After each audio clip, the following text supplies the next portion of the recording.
সকালে ঘুম থেকে উঠে প্রতিদিনকার মতো বিছানা গোছানো, সব কিছু গুছিয়ে তারপর টিউশন পড়াতে বসা। সবাই পড়তে এলে আগে থেকে বলে রেখেছিলাম, যেহেতু আজকে পরীক্ষা নেব তাই পরীক্ষা নিতে শুরু করেছিলাম। যখন ওদের টিউশন পড়ানো ছুটি হলো, তখন আমার আসল যুদ্ধ রান্নাবান্না করা। কি রান্নাবান্না করব কি না করব, এটা আমার কাছে অনেকটা কঠিন বিষয়। এটাও কি তোমাদেরও মনে হয়? আমাকে জানিও। মাঝে মাঝে মনে হয় এইভাবেই কি জীবন আমাদের চলতে থাকবে, সব কিছু না হলেও কিছুটা। আদেও কি কোনোদিন পরিবর্তন হবে না? কে জানে, সেটা তো সময়ই বলবে। দেখা যাক, আমরা আমাদের জীবনের কাজকর্মগুলো করতে থাকবো এবং এগিয়ে যেতে থাকবো। মাঝে মাঝে মনে হয় কোথাও হারিয়ে যাই, কোথাও চলে যাই। সত্যি কিছু ভালো লাগে না। তবে বাস্তবতার থেকে কখনো পালানো যায় না, আর পালাতেও চাই না। মা বলতো, অত সহজে ভেঙে পড়বি না।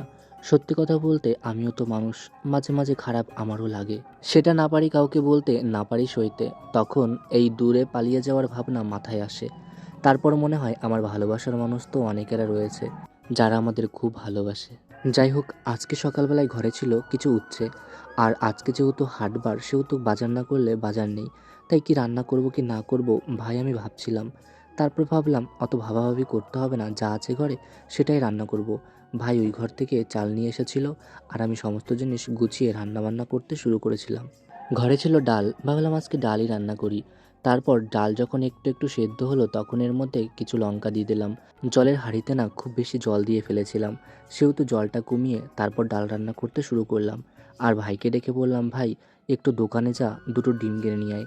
দেখি ভাই কথা মতো দুটো ডিম কিনে নিয়ে চলে এসেছে। তবে জানো, আমাদের এখানে জিনিসপত্রের দাম খুবই বেশি, দোকান থেকে কিনলে পারে। যাই হোক, বাজারে গেলে তো একটু বেশি দূর যেতে হবে, সেহেতু জিনিসপত্রের দাম একটু বেশি নেয়।